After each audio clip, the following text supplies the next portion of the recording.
At some point in our lives, almost every one of us will have our heart broken. My patient Kathy planned her wedding when she was in middle school. She would meet her future husband by age 27, get engaged a year later, and get married a year after that. But when Kathy turned 27, she didn't find a husband. She found a lump in her breast. She went through many months of harsh chemotherapy and painful surgeries, and then just as she was ready to jump back into the dating world, she found a lump in her other breast and had to do it all over again. Kathy recovered, though, and she was eager to resume her search for a husband as soon as her eyebrows grew back in. When you're going on first dates in New York City, you need to be able to express a wide range of emotions.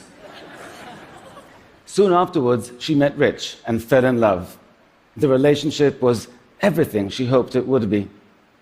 6 months later, after a lovely weekend in New England, Rich made reservations at their favorite romantic restaurant. Kathy knew he was going to propose, and she could barely contain her excitement.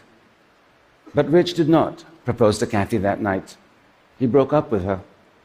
As deeply as he cared for Kathy, and he did, he simply wasn't in love. Kathy was shattered. Her heart was truly broken, and she now faced yet another recovery. But 5 months after the breakup, Kathy still couldn't stop thinking about Rich. Her heart was still very much broken. The question is, why? Why was this incredibly strong and determined woman unable to marshal the same emotional resources that got her through 4 years of cancer treatments? Why do so many of us flounder when we're trying to recover from heartbreak? Why do the same coping mechanisms that get us through all kinds of life challenges fail us so miserably when our heart gets broken? In over 20 years of private practice, I've seen people of every age and background face every manner of heartbreak. And what I've learned is this: when your heart is broken, the same instincts you ordinarily rely on will time and again lead you down the wrong path. You simply cannot trust what your mind is telling you. For example, we know from studies of heartbroken people that having a clear understanding of why the relationship ended is really important for our ability to move on. Yet, time and again, when we are offered a simple and honest explanation, like the one Rich offered Kathy, we reject it.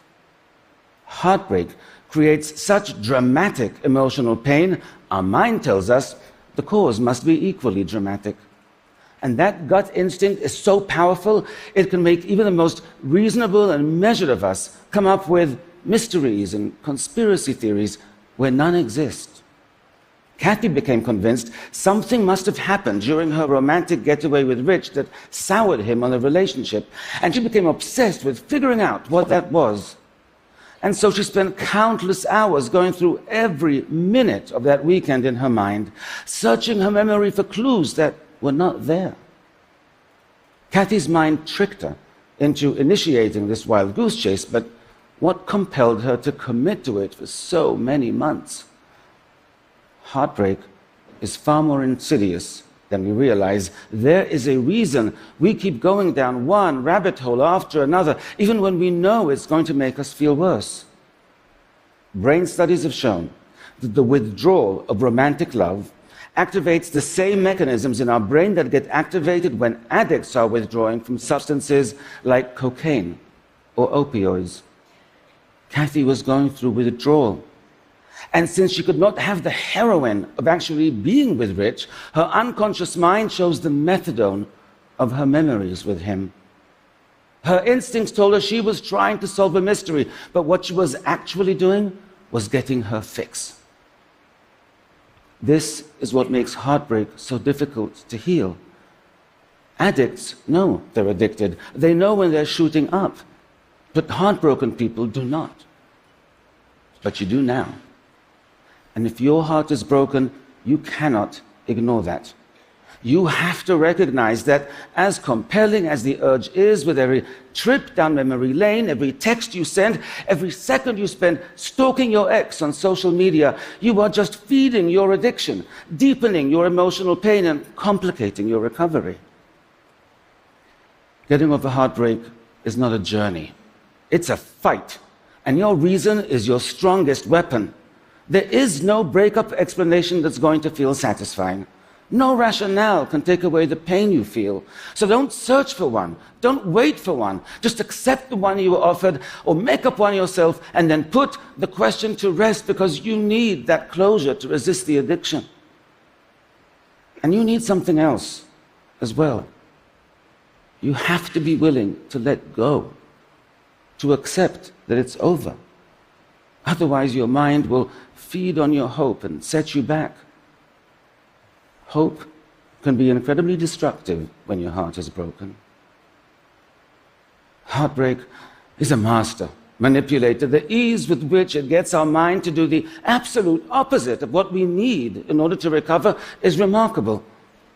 One of the most common tendencies we have when our heart is broken is to idealize the person who broke it.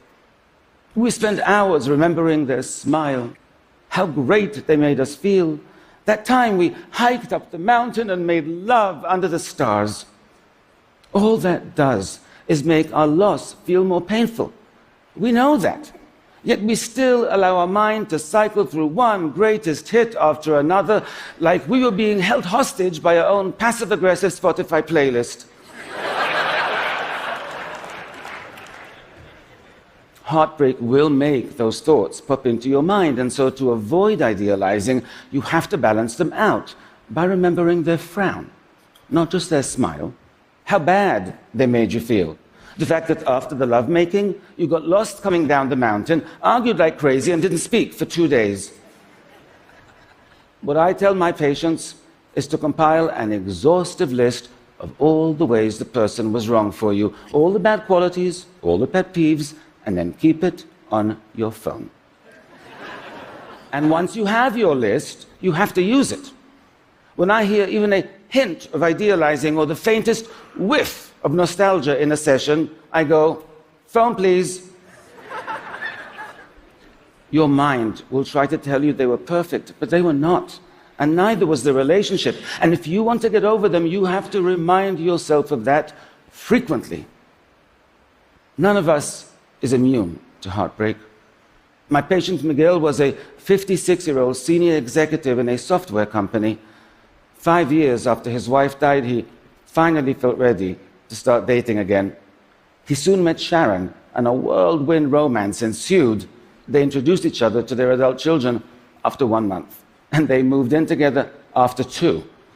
When middle-aged people date, they don't mess around.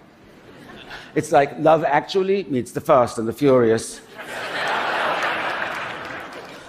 Miguel was happier than he had been in years, but the night before their first anniversary, Sharon left him. She had decided to move to the West Coast to be closer to her children, and she didn't want a long-distance relationship. Miguel was totally blindsided and utterly devastated. He barely functioned at work for many, many months, and he almost lost his job as a result. Another consequence of heartbreak is that feeling alone and in pain can significantly impair our intellectual functioning, especially when performing complex tasks involving logic and reasoning. It temporarily lowers our IQ. But it wasn't just the intensity of Miguel's grief that confused his employers, it was the duration. Miguel was confused by this as well, and really quite embarrassed by it. "What's wrong with me?" he asked me in our session. "What adult spends almost a year getting over a 1-year relationship?" Actually, many do. Heartbreak shares all the hallmarks of traditional loss and grief: insomnia, intrusive thoughts, immune system dysfunction. 40% of people experience clinically measurable depression. Heartbreak is a complex psychological injury. It impacts us in a multitude of ways. For example, Sharon was both very social and very active. She had dinners at the house every week. She and Miguel went on camping trips with other couples. Although Miguel was not religious, he accompanied Sharon to church every Sunday, where he was welcomed into the congregation. Miguel didn't just lose his girlfriend. He lost his entire social life, the supportive community of Sharon's church. He lost his identity as a couple. Now, Miguel recognized the breakup had left this huge void in his life, but what he failed to recognize is that it left far more than just one. And that is crucial, not just because it explains why heartbreak can be so devastating, but because it tells us how to heal. To fix your broken heart, you have to identify these voids in your life and fill them. And I mean all of them. The voids in your identity. You have to reestablish who you are and what your life is about. The voids in your social life, the missing activities, even the empty spaces on the wall where pictures used to hang. But none of that will do any good unless you prevent the mistakes that can set you back, the unnecessary searches for explanations, idealizing your ex instead of focusing on how they were wrong for you, indulging thoughts and behaviors that still give them a starring role in this next chapter of your life when they shouldn't be an extra. Getting over heartbreak is hard, but if you refuse to be misled by your mind and you take steps to heal, you can significantly minimize your suffering. And it won't just be you who benefit from that. You'll be more present with your friends, more engaged with your family. Not to mention the billions of dollars of compromised productivity in the workplace that could be avoided. So if you know someone who's heartbroken, have compassion, because social support has been found to be important for their recovery. And have patience, because it's going to take them longer to move on than you think it should. And if you're hurting, know this: it's difficult. It is a battle within your own mind, and you have to be diligent to win. But you do have weapons. You can fight, and you will heal. Thank you.